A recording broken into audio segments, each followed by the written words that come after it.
नमस्कार दोस्तों, मैं आपका दोस्त AK मलिक। मैं एक प्रोफेशनल कॉम्पिटिटिव इंग्लिश का ट्रेनर हूं, लेकिन फिर भी मैं कभी कभी एक जिम्मेदार नागरिक होने के नाते कुछ सोशल एक्टिविटीज के ऊपर भी आप लोगों के लिए कुछ इंफॉर्मेटिव वीडियोस लाता हूं। तो आज का इंफॉर्मेटिव वीडियो है ब्लैक फंगस के ऊपर। देखिए, ब्लैक फंगस के बारे में आप बहुत कुछ जान चुके होंगे। डॉक्टर्स रेगुलर इसके बारे में कुछ ना कुछ बता रहे हैं, न्यूज चैनल्स रेगुलर इसके बारे में कुछ ना कुछ बता रहे हैं, लेकिन फिर भी इस आसान शब्दों में आप समझ लीजिए ये होता क्या है, आप इसे कैसे पहचान सकते हैं और इससे बच कैसे सकते हैं। हालांकि ये ऐसा नहीं है कि जैसे आजकल चल रहा है कि आज ही आया है, ये अभी आने वाला एक फंगल इन्फेक्शन है, ऐसा नहीं है। एक्चुअली ब्लैक फंगस बहुत पहले से है, लेकिन कोरोना के टाइम पर इसने जो दोबारा से इंडिया में दस्तक दी है, तो ये बहुत ही सोचने का एक विषय है। तो पहले इसको आसान भाषा में समझ लीजिए, होता क्या है। आपके घर में एक रेफ्रिजरेटर होगा, उस रेफ्रिजरेटर को आप 2-3 महीने के लिए बंद कर दीजिए, और 2-3 महीने को जब आप बंद करके उसे खोल के देखेंगे तो उसमें कुछ ब्लैक कलर की फफूंदी जम जाती है। इवन आपके घरों के जो दीवारें होती है, अगर उसमें सीलन होती है, तो सीलन वाली दीवारों पे आपने कई बार सफेद रंग की या ब्लैक कलर की कुछ फफूंदियां आपने वहां पे जमी देखी होंगी। या आप इसे जैसे शूज होते हैं, आपके शूज यदि भीग गए हैं बरसात में, खासतौर से बरसात में, तो शूज के ऊपर ही फफूंदी आ जाती है। कई बार जब रोटियां आप रखते हैं, उस कपड़े को आप देखते हैं तो उस कपड़े के ऊपर फफूंदी बन जाती है। तो एक्चुअली ये ब्लैक फंगस होता है कि एग्जैक्टली इसको समझिएगा। ये सेम वैसी ही एक फफूंदी होती है जिस तरह से रोटी के ऊपर आपने देखा होगा, गोभी के फूल के ऊपर आपने देखा होगा, जो गोभी आप खाते हैं उसके फूल पे भी ब्लैक फंगस कई बार बन जाता है। या आपने कई बार बाथरूम की दीवारों पे आपने ब्लैक फंगस देखा होगा। मतलब इसको समझ लीजिए, फफूंदी आप हिंदी वर्ड में बोल देते हैं इसको। तो सेम यही चीज होती है जो इंसान को लग जाती है। जहां मॉइस्चर होता है, मॉइस्चर देखो आंखों में मॉइस्चर होता है, वहां पे आपको फंगल इन्फेक्शन बन सकता है, नाक में फंगल इन्फेक्शन बन सकता है। और इसमें प्रॉब्लम कहां पे आती है, ये सांस के जरिए भी आपके नाक में जा सकता है, जबान पे हो सकता है, मुंह के अंदर आपके मॉइस्चर होता है। तो अल्टीमेटली क्या है कि जहां मॉइस्चर है वहां फंगल इन्फेक्शन होने के चांसेस है। ये बहुत सीधे शब्दों में मैंने आपको बता दिया है। डॉक्टर साहब को मिटोसिस, पता नहीं कौन कौन सी इसमें माइटोसिस वगैरह कौन कौन सी टेक्निकल लैंग्वेज लेके आएंगे, वो उनका टेक्निकल इश्यू है। लेकिन आसान शब्दों में समझिए, जहां मॉइस्चर लंबे समय तक रुकता है वहां पर फंगल इन्फेक्शन होने के चांसेस ज्यादा होते हैं।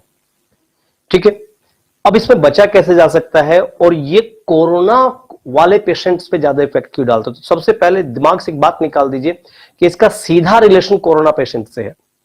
एक्चुअली कोरोना पेशेंट्स इसका कोई लेना देना नहीं है। ऐसे पेशेंट्स जिनको शुगर बहुत ज्यादा बढ़ा हुआ है, ऐसे पेशेंट्स जो मतलब डायबिटिक जो होता है, आप शुगर या डायबिटीज आप जानते होंगे इसको, ऐसे पेशेंट्स जो हार्ट के पेशेंट हैं, या जिनको ब्लॉकेज, हार्ट ब्लॉकेज की प्रॉब्लम है, हार्ट अटैक की प्रॉब्लम है, जिनको एड्स है, या कोई भी ऐसी बीमारी है जिस बीमारी में व्यक्ति का इम्यून सिस्टम डाउन हो जाता है।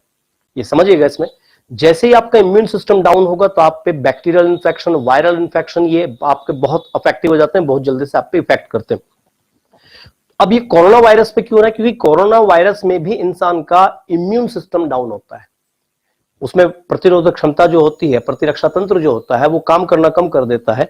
उसके ट्रीटमेंट के बाद भी ऐसा हो जाता है, क्योंकि कोरोना वायरस के ट्रीटमेंट में ज्यादातर डॉक्टर्स या ज्यादातर पेशेंट्स क्या करते हैं, वो एस्टेरॉइड के ऊपर बेस्ड हो जाते हैं। तो एस्टेरॉइड क्या करता है, एस्टेरॉइड आपकी बॉडी की इम्यूनिटी खत्म कर देता है। तो आप कोरोना से ठीक भी हो जाते हैं, तो ठीक होने के बाद भी आपको बैक्टीरियल इन्फेक्शन बन सकता है, खासतौर से फंगल इन्फेक्शन। अब ये बहुत खतरनाक है, आप इसको समझिएगा।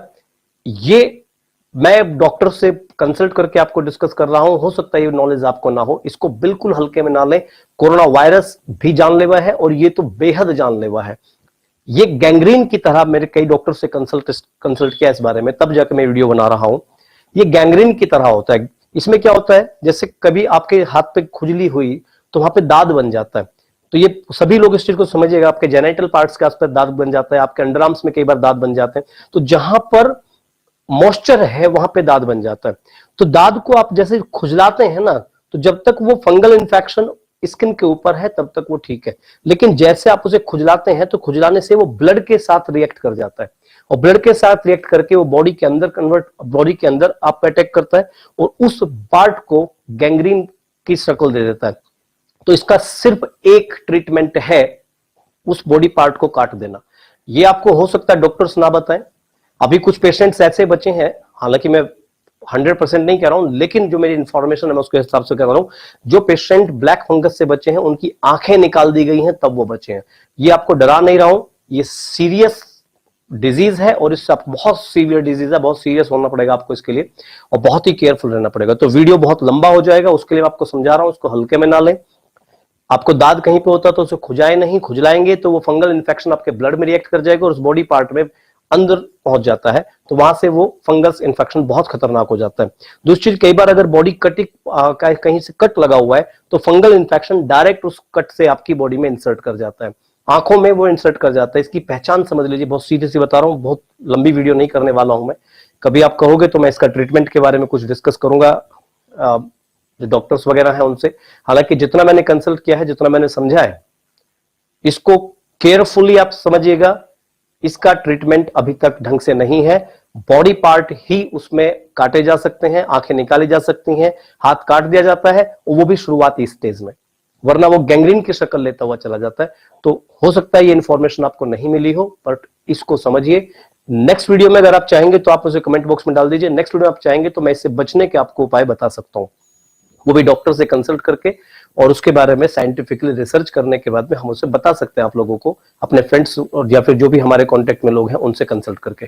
लेकिन अभी तक जो मैंने इंफॉर्मेशन दी, शायद आप अच्छी तरह से साधारण शब्दों में समझ गए होंगे कि ब्लैक फंगस होता क्या है। सिर्फ इतना आप कीजिएगा, जहां मॉइस्चर है वहां ना रहे, ज्यादा समय तक ना रहे, मास्क जरूर पहन के रहे और इसको चेक कीजिएगा। तो आपको अगर इसके बारे में और इंफॉर्मेशन चाहिए तो आप कमेंट बॉक्स में डाल दीजिए, मैं इसके बारे में नेक्स्ट वीडियो ले आऊंगा। Thank you.